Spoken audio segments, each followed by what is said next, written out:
Since the beginning of the year, the Calgary Police Service has prioritized the investigation, suppression, and enforcement of gun violence in our city.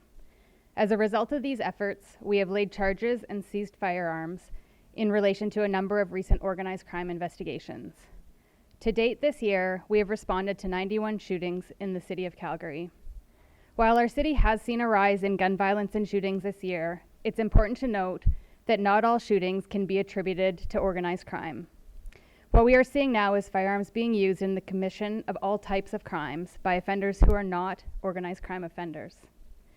Regardless of motivation, offenders involved in this type of crime have shown very little regard for the safety of Calgarians, with several recent incidents occurring in busy public areas. While motivation for gun violence varies, each incident leaves a trail of Calgarians impacted.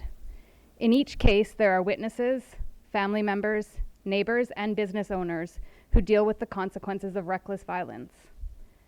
Investigators from our Organized Crime and Offender Management section specifically focus on shooting and violent crime that are believed to have a connection to organized crime.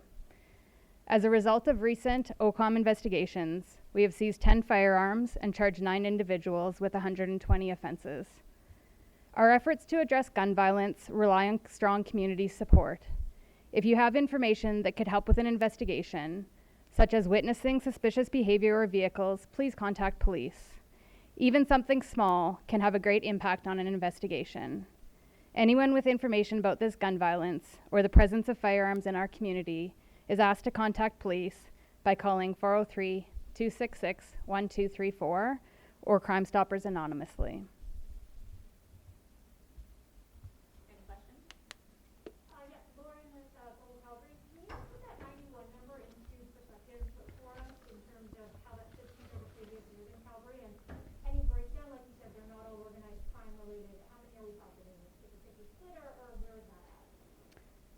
Sure, so year to date in 2022, we were at 91 shootings. If we compare that to last year to date in 2021, we were at 52 shootings. In total last year in 2021, we had 96 shootings.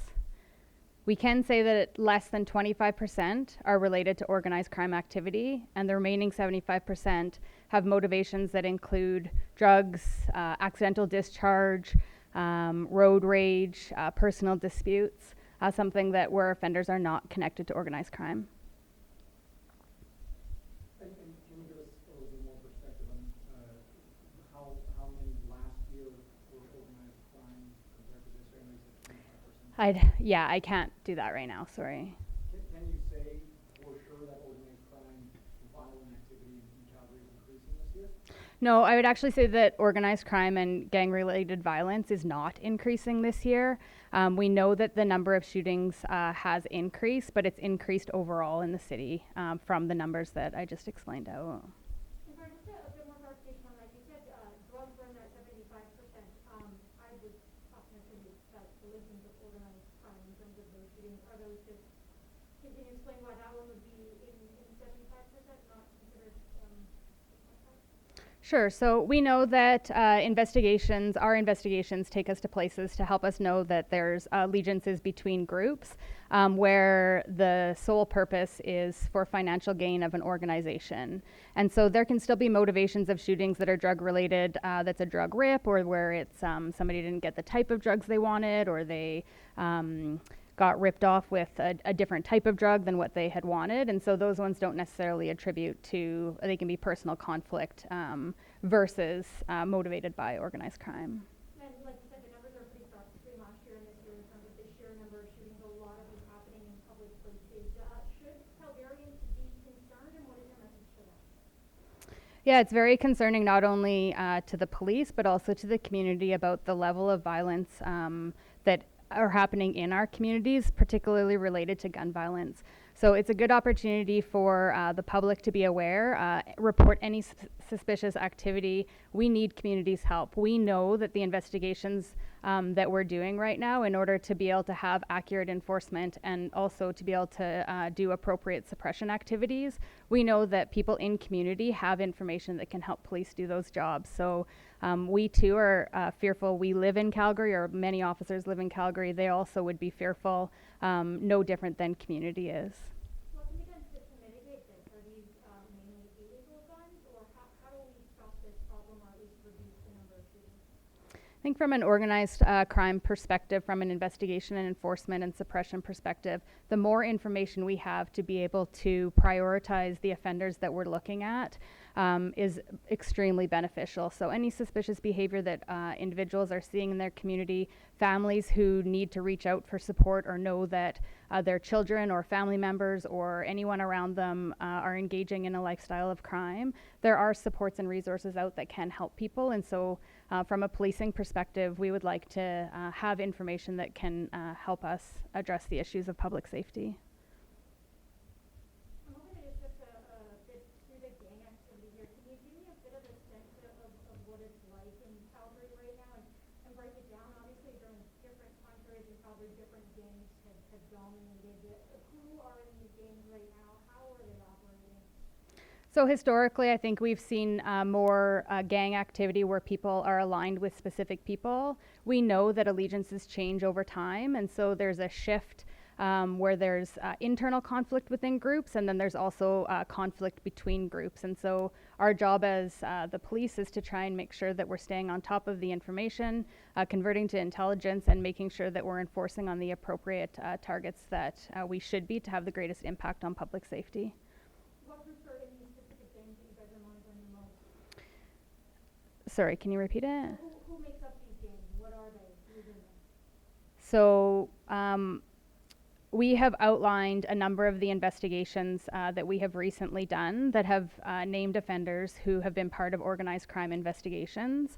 Not all of the offenders are linked together in these investigations, but I think it's important to note that when we are investigating these individuals and laying charges on them in an organized crime investigation, there would be a connection there to specific groups. In your perspective, is this more of a gang problem or a gun problem? I think we have both a gang problem and we have a gun problem. So there's more access to guns. There's more guns that are readily available. We know by the number of 75% of shootings being related to non-organized crime related individuals, people who historically wouldn't have been using gun have elevated their level of violence in community and to commit crimes significantly. And so the access to guns is obviously a problem, but then also just the reckless behavior and the targeting of people within organized crime. So to advance their own, personal agendas or greed for profit is a significant problem. Are there any efforts at a community level to help ensure that you don't go down the wrong path, or what steps can we have forward from that end of it to try and make this in a life? Yeah, so there's a number of supports. Calgary Police doesn't just look at this from an investigation and an enforcement perspective. They look at it from how can we help engage community and support and put things in place. A list can be provided of different resources that are available to community after, if that's helpful. Anything else? In terms of these recent charges, are these more related to groups the police have been following for a long time, or are these new organizations popping up?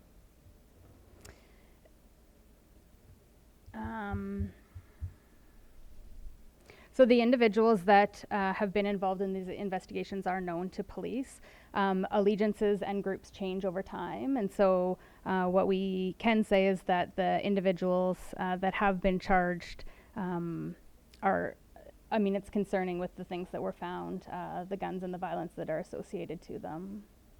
Do you have specific names for the gangs that are active in Calgary right now? So we're not referring to them by names of gangs. Instead, we're referring them to as groups because they're changing their allegiances so much over time, and the personal conflict within and the conflict between groups constantly changes. And to give anybody credibility by naming a gang or adding that into the picture, I think gives credibility where it's not really due.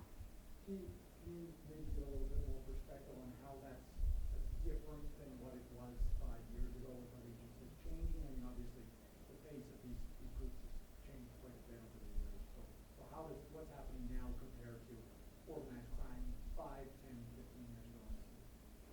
I think The common motivation of greed and for profit within organizations hasn't changed over time, but allegiances to each other and personal conflict and people being willing to have conflict within their own group or not be loyal or present dishonor within a group causes additional conflict, and the reasons then to increase the conflict between each other in a public setting increases or has increased.